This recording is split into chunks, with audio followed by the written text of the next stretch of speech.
वृंदावन से युक्त कर सकती है, जोड़ सकती है, और वो क्या है?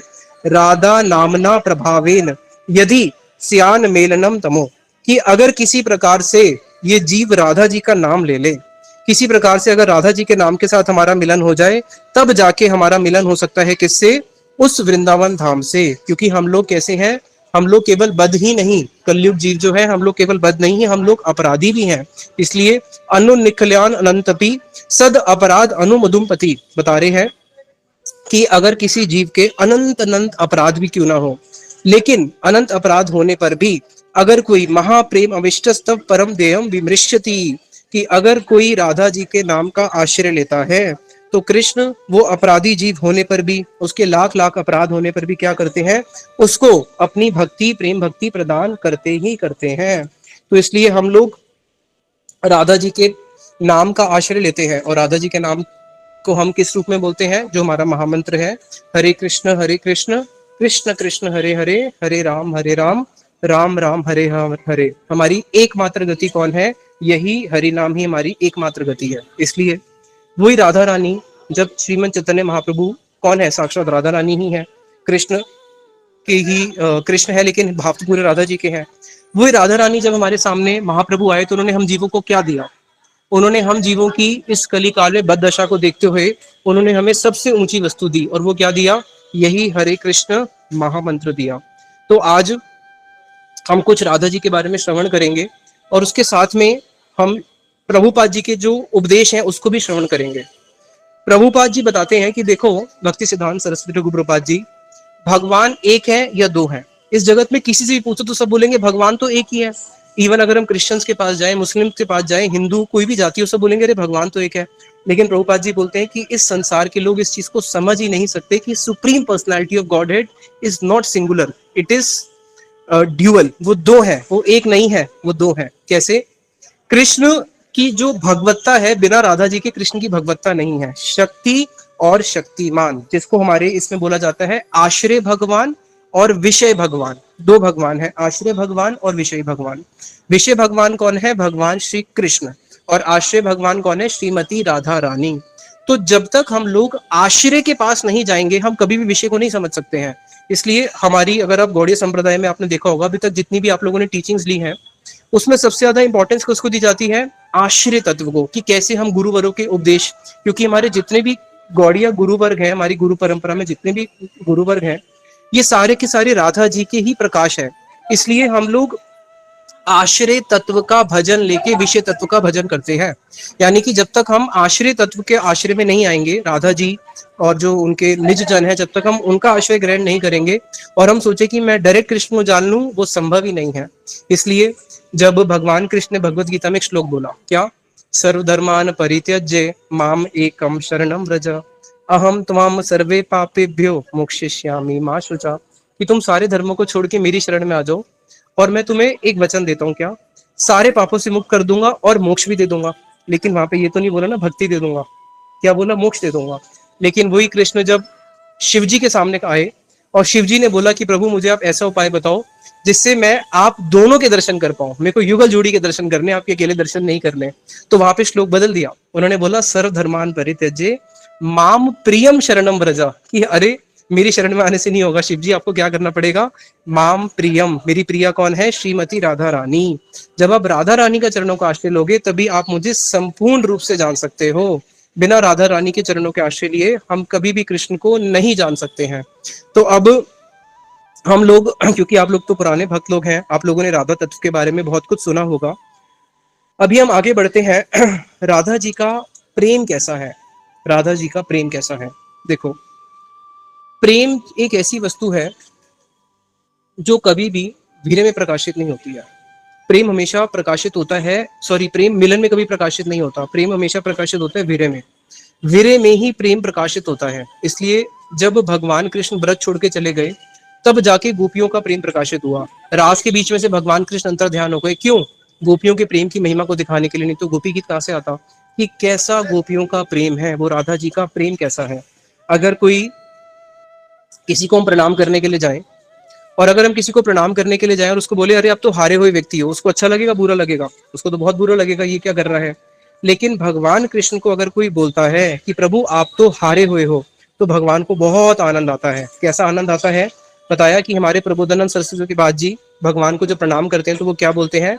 अरे रसघन मोहन मूर्तिम विचित्र केली महोत्सव उल्लसितम राधा चरण विलोडित रुचिर शिखंडम हरिम वंदे।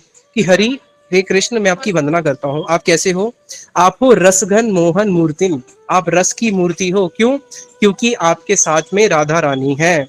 और कैसे हो आप? राधा चरण विलोडित। अरे आप रस की मूर्ति हो क्योंकि आप राधा जी के चरणों में विलोडित, आप राधा जी के चरणों में क्या करते हो?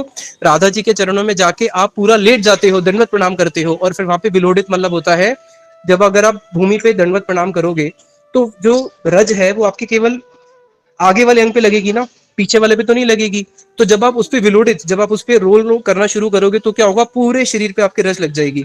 तो उसी प्रकार से कह रहे हैं कि प्रभु आप रस की मूर्ति हो। क्यों? क्योंकि आप राधा जी के चरणों में विलोडित, आप राधा जी के चरणों में रुचिर शिखंडम हरिम वंदे। आप आपका जो अपना शिखंड है, जो आपका मोर मुख है, उसको भी क्या करते हो? राधा जी के चरणों में जाके आप वहां पे कातुरमय प्रार्थनाएं करते हो। फिर आगे हमारे सनातन गोस्वामी पाद जी जब वो कृष्ण को प्रणाम करते हैं तो वो कैसे करते हैं? वो बोलते हैं अरे राधा रमण वंदे त्वाम राधिका प्रेम निर्जिता। अरे आप राधा जी के साथ रमण करते हो, मैं आपकी वंदना करता हूँ। और आप कैसे हो प्रभु? आप तो हारे हुए हो। किसके आगे? राधा प्रेम निर्जिता, आप राधा जी के प्रेम के आगे हारे हुए हो। तो भगवान कृष्ण को अगर संतुष्ट करने का जो सबसे सरल उपाय है, जो उन्होंने शिव जी को बोला, क्या? मेरी प्रिया के चरणों का आश्रय लेना। जब हम श्याम रानी दीदी, जो शिला स्वामी प्रभुपाद जी की सेकंड लेडी डिसाइपल है, जब वो गुरुदेव से मिली तो गुरुदेव ने उनसे पूछा कि तुम्हारा जीवन का उद्देश्य क्या है? उसने बोला मेरा जीवन का उद्देश्य जो मैंने अपने गुरुदेव से सीखा वो है Krishna is the supreme personality of godhead, और मुझे कृष्ण को प्राप्त करना है, यही मेरा जीवन का उद्देश्य है। तो गुरुदेव बोले देखो, तुम्हारी दोनों बातें गलत है। पहला, कि Krishna is the supreme personality of godhead, ये तुमने सीखा, ये आधा सत्य है। अगर तुम्हें ब्रज में प्रवेश करना है तो तुम्हें भूलना पड़ेगा कि Krishna is the supreme personality of godhead, क्योंकि ब्रज में कोई भी कृष्ण को सुप्रीम पर्सनैलिटी ऑफ गॉडहेड नहीं मानता है। दूसरा, तुम कृष्ण को प्राप्त करना चाहती हो, लेकिन मैं तुम्हें एक ऐसा मंत्र दूंगा, अगर तुमने उस मंत्र को स्वीकार कर लिया तो तुम्हें कृष्ण के पीछे नहीं जानना पड़ेगा, कृष्ण तुम्हें आज से ही ढूंढना शुरू कर देंगे।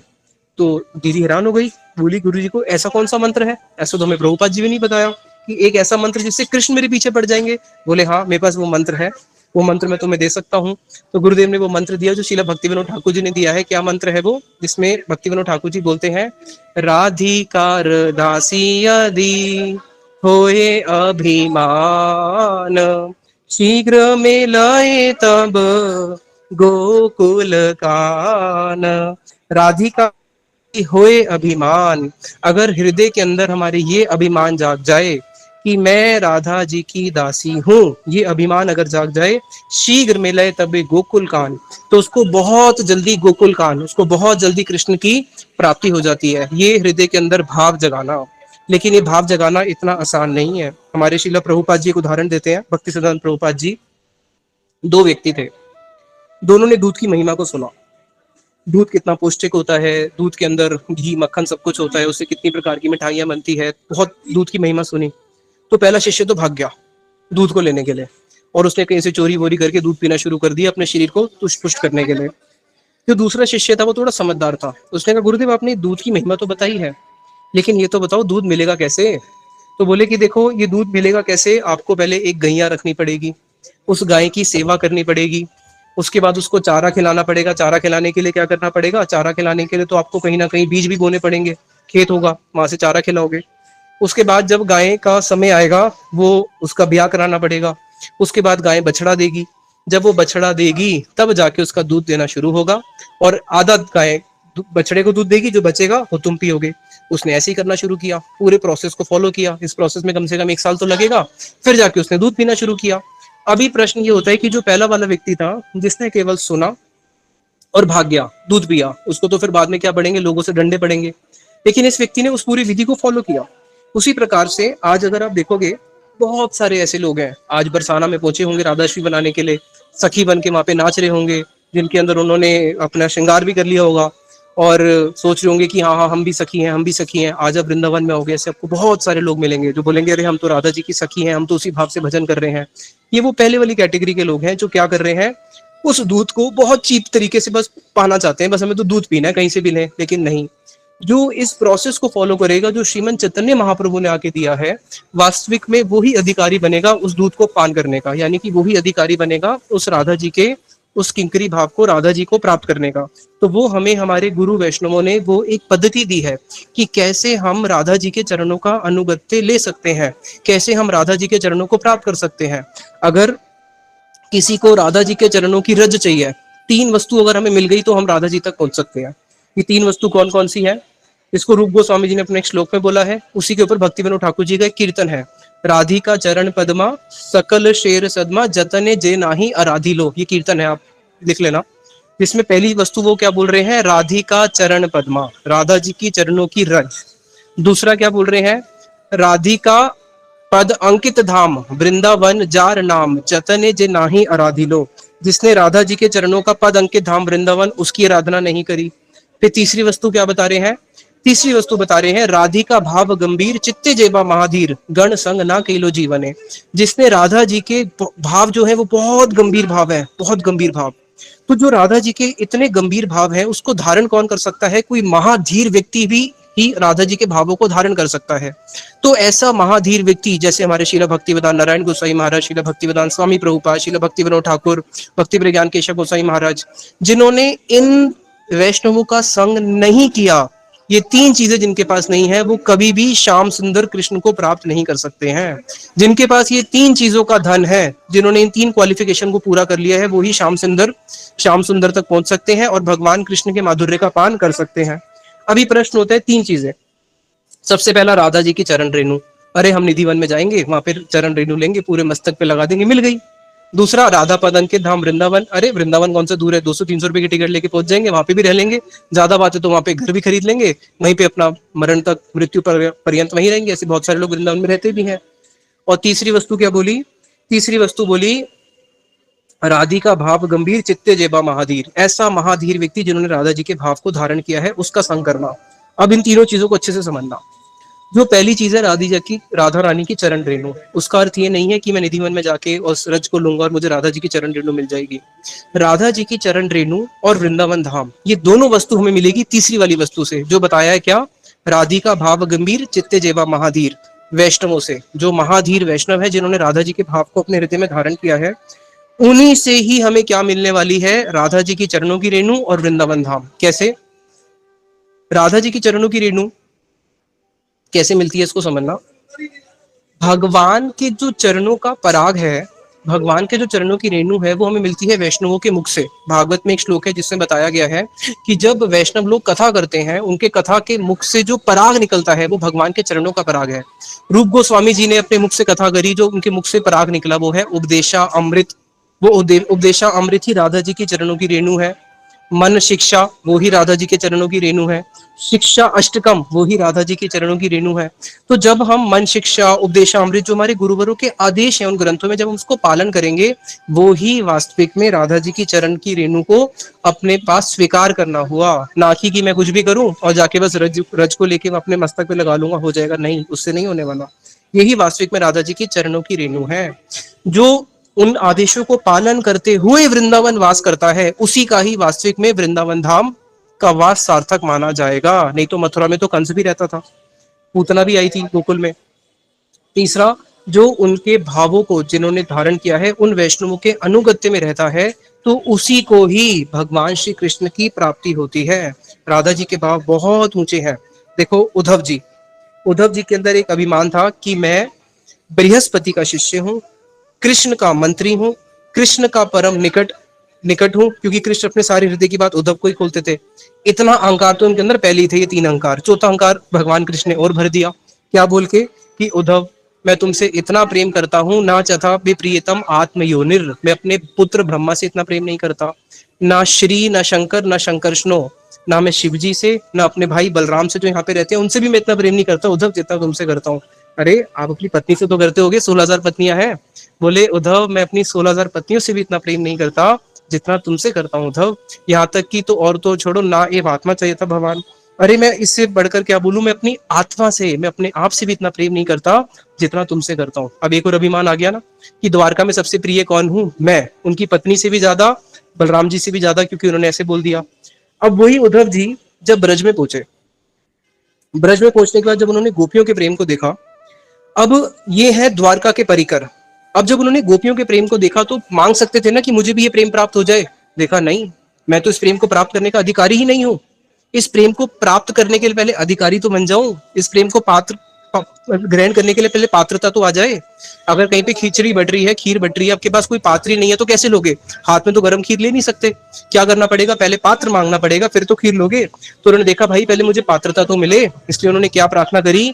आसा महो चरण रेणु जो शाम अहम शाम, कि मुझे यहाँ पे गुल्म लता या औषधि का जन्म दे दो, क्योंकि अगर मैं गुल्म लता या औषधि बन जाऊंगा तो उसके प्रभाव से क्या होगा कि मेरे अंदर कम से कम पात्रता तो आएगी। जब गोपियों के चरणों की रज मुझे प्राप्त होगी, कभी किसी गोपी को औषधि चाहिए होगी तो हो सकता है मैं उसके हृदय में भी चले जाऊं औषधि बन के। जब मुझे उनके चरणों की रज प्राप्त होगी तब जाके मैं अधिकारी बनूंगा, और तब जाके मैं इतनी साहस कर पाऊंगा कि मैं इनको बोलूं कि हाँ ये प्रेम मुझे भी दे दो। भी तो मैं प्रेम भी नहीं मांग सकता, तो सोचो वो कितना ऊंचा प्रेम होगा, जिस प्रेम की याचना उद्धव जी नहीं कर पाए।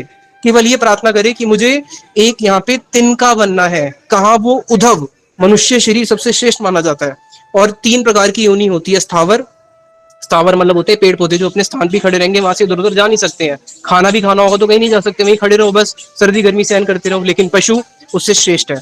तिर्यक, तिर्यक तिर्यक मतलब होता है जो पशु जल में विचरण करते हैं, जलचर, आसमान में विचरण करने वाले पक्षी, और पशु जो भूमि में विचरण करते हैं। क्यों? क्योंकि वो एक स्थान से दूसरे स्थान पे जा सकते हैं। अब उन्होंने वो वाली भी प्रार्थना नहीं करी पशु की। कौन सी प्रार्थना करी? मेरे को तो स्थावर का जन्म लेना है। क्यों? क्योंकि किसी प्रकार से गोपियों के चरणों की रज मिल जाए। और कौन है? द्वारका के परिकर। तो इसका मतलब ये हुआ कि ब्रज का जो तिनका है वो द्वारका के परिकरों से भी श्रेष्ठ है। इसलिए उसमें आता है ना, कृपा कटाक्ष भाषण में, अनंत कोटि विष्णु लोक नम्र पद्मजार्चिते, जिनके एक चरणों की रज से अनंत कोटि विष्णु लोग प्रकट होते हैं।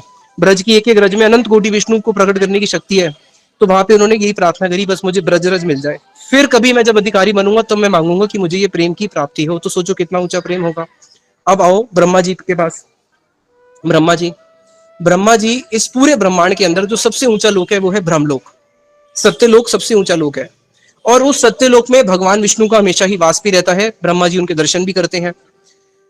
अब उसी सत्यलोक में जहां ब्रह्मा जी का सबसे ऊंचा वास है, और सबसे ऊंची जन्म भी देखा जाए तो ब्रह्मा जी का सबसे श्रेष्ठ जन्म है। जी ब्रह्मा भी आप लोगों को सुना होगा, जीव ही ब्रह्मा बन जाता है अगर वो सुवर्णाश्रम धर्म का पालन करे। तो कहाँ सबसे ऊंचा ब्रह्मा का जन्म। और ब्रह्मा जी ने जब ब्रजवासियों के प्रेम को देखा तो उन्होंने क्या प्रार्थना करी? उन्होंने प्रार्थना करी, उद्धव से भी एक कदम नीचे आ गए। क्या? उद्धव ने तो फिर भी स्थावर का जन्म मांगा था। पेड़ पौधे कितने साल रहते हैं? 100 साल, 150 साल, उसके बाद तो पेड़ की भी लाइफ खत्म हो जाती है। लेकिन उससे भी निम्न योनि मानी जाती है पर्वत की।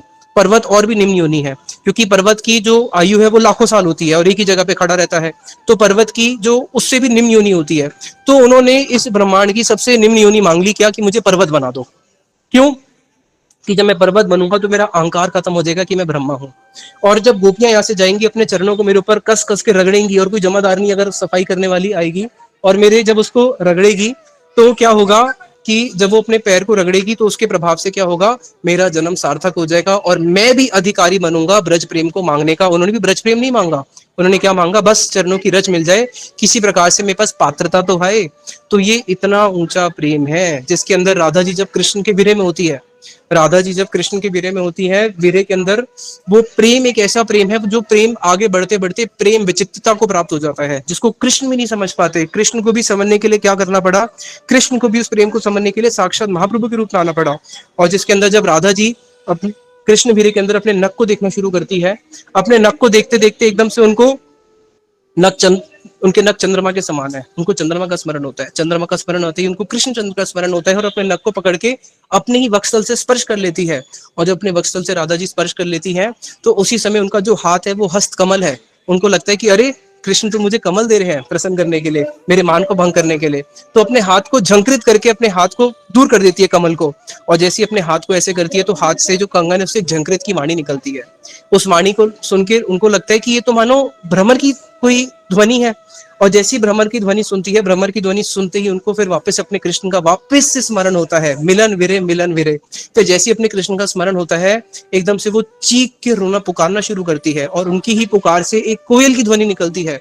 और जब वो कोयल की ध्वनि निकलती है तो राधा जी बोलती है, अरे इस बहरीन कोयल को चुप कराओ, इसको पता नहीं कि मेरे प्रियतम यहाँ से जा चुके हैं। और राधा जी फिर भागती हैं और मूर्छित होके गिर जाती हैं। राधा जी का जहां जहां नेत्र पड़े तहां तहां कृष्ण स्फुरे, जहां जहां उनके नेत्र पड़ते हैं वहां वहां पे उनको कृष्ण का ही स्मरण होता है। राधा जी की ऐसी वीरमयी दशा हो जाती है जिसके अंदर कृष्ण ने बोला था ना मैं परसों आऊंगा, करते करते बरसों हो गए, कृष्ण नहीं आए। गोपियों के हाथ में गिनते गिनते दिन उनके हाथ के उसमें छाले पड़ गए कि हाँ कब कृष्ण आएंगे, उस अवधि को गिनते गिनते, जिसके अंदर राधा जी उस प्रेम के अंदर, जब वो प्रेम बहुत ऊंची अवस्था में पहुंच जाता है तो राधा जी बोलती है कि अरे मैंने श्याम सुंदर से प्रेम ही कहाँ किया है। वो ललिता जी को बोलती है कि अरे ललिता एक काम कर कि अब मेरे जो प्राण है वो कंठ तक आ चुके हैं, लेकिन मैं क्या करूं, ये प्राण जाते ही नहीं है, तो मुझे कोई तो ऐसा उपाय बता जिससे मेरे प्राण चले जाए, तो मुझे विष दे दे।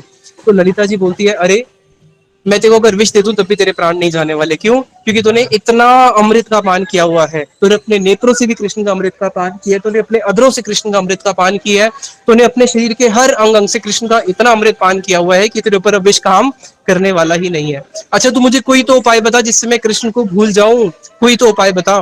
तो वहां पे वो उनको योग की शिक्षा देती है कि कैसे तू कृष्ण को भूल जा। लेकिन राधा जी इतना प्रयास करके भी एक क्षण के लिए भी कृष्ण को नहीं भूल पाती है।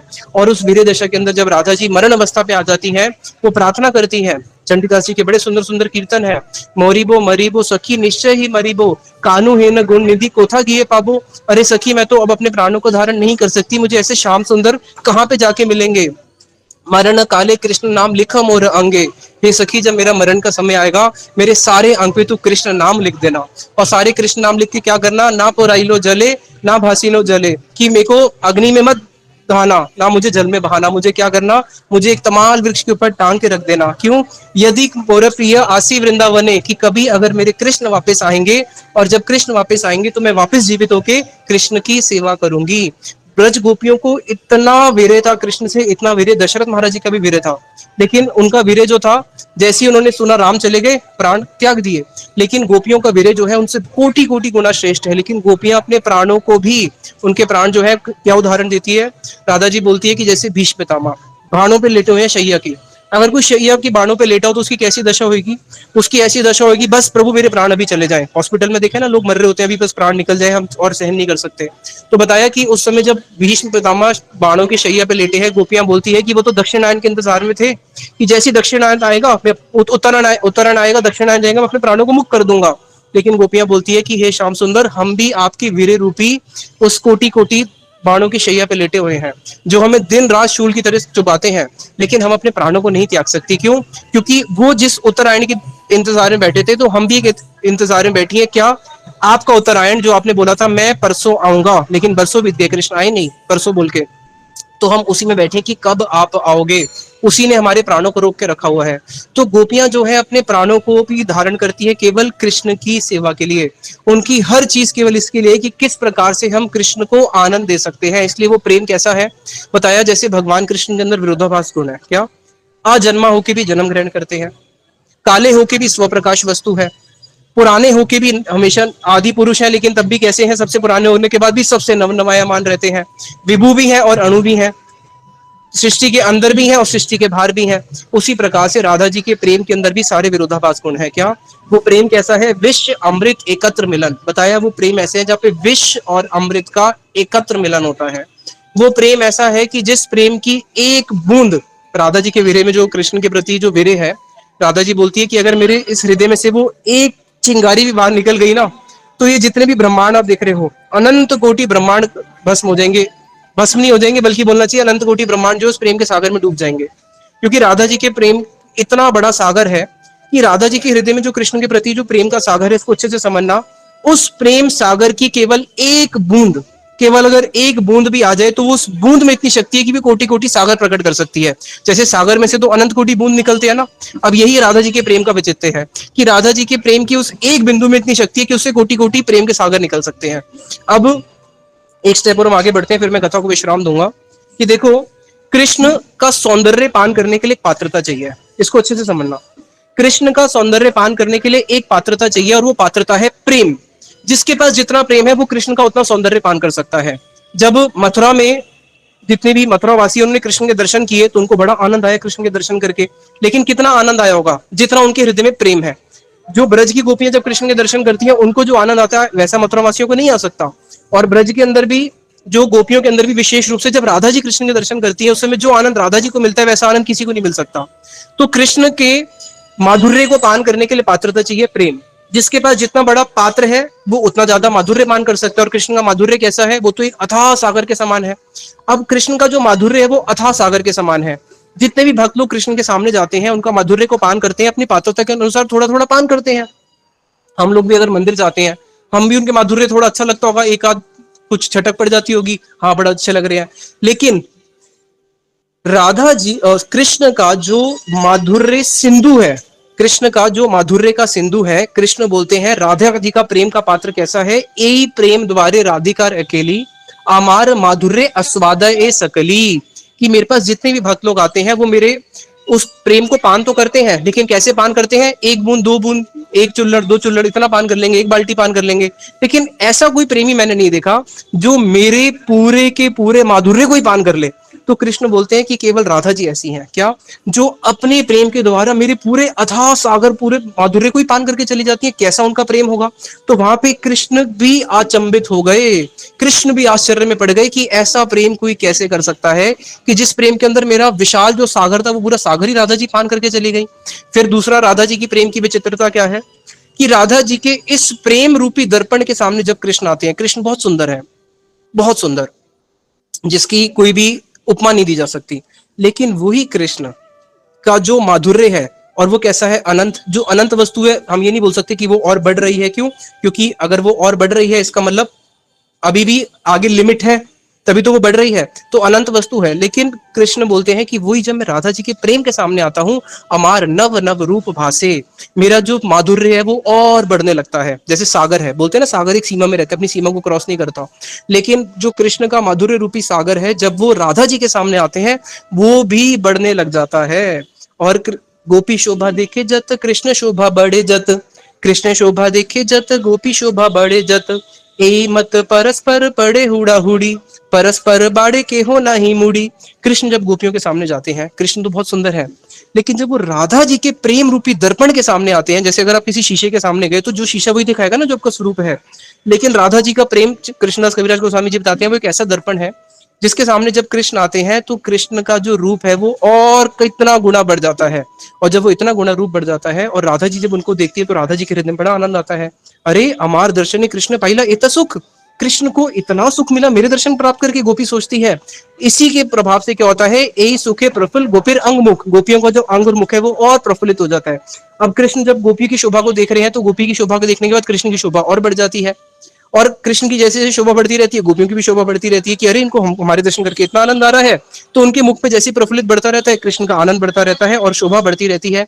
ए मत परस्पर बड़े हुड़ा हुड़ी, और ऐसे ये हुड़ा हुड़ी चलती रहती है अनंत समय, अनंत काल तक। और वो माधुर्य बढ़ता ही रहता है, बढ़ता ही रहता है, बढ़ता ही रहता है, बढ़ता ही रहता है।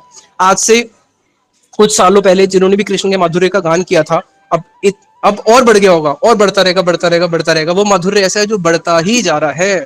इस जगत में कुछ ऐसी वस्तु है क्या? इस जगत में ऐसी कोई वस्तु नहीं है जिसका माधुर्य बढ़ता हो। अब आगे जो ये जो राधा जी का जो प्रेम है, उसी प्रेम को जानने के लिए कृष्ण के मन में भी फिर इच्छा हो जाती है। कृष्ण भी ललायत होते हैं और आते हैं फिर सचिनंदन गौर हरि के रूप में। तो हम लोग ये जो इतने ऊंचे टॉपिक्स हैं, जहां तक आज तक कोई नहीं पहुंच पाया, को जानत मथुरा वृंदावन को जानत सोरीत, को जानत राधा माधवरती, को जानत सुप्रीत। भागवत आप पढ़ो, भागवत में 1 से लेकर 9 स्कंद तक बता दो, कोई एक भक्त बता दो जिसने ब्रज की उपासना करी हो। अमरीश महाराज है, ध्रुव महाराज है, प्रहलाद महाराज है, कितने बड़े बड़े भक्तों का, भरत महाराज है, कितने सारे भक्तों का भागवत में वर्णन आता है। किसी ने भी क्या कहीं पे भी राधा जी का नाम लिया? किसी के मन में ब्रज की प्रति लोभ हुआ? नहीं। ये केवल श्रीमंत चैतन्य महाप्रभु ने आके हम जैसे कलयुगी जीवों पे कृपा करके हमें दिया है। नहीं तो कौन जानता था राधा माधव? कोई नहीं जानता था राधा माधव कौन है, कृष्ण कौन है, किसी को नहीं पता था। ये सारे के सारे तत्व जो है हमें श्रीमंत चैतन्य महाप्रभु ने आके दिए हैं। तो आप लोग कोई साधारण जीव नहीं हो, बहुत बहुत जन्मों का, कितने जन्मों का सौभाग्य उदय हुआ होगा जो कलयुग में जन्म हुआ है, जिसमें चैतन्य महाप्रभु आज से केवल 500 साल पहले ही आए थे। और महाप्रभु की कृपा से आज हम कुछ इन विषयों को जान पा रहे हैं, यद्यपि फिलोसफिकली भी जान पा रहे हैं। तो ये भी कोई आम बात नहीं है, ये भी बहुत बड़ा सौभाग्य है।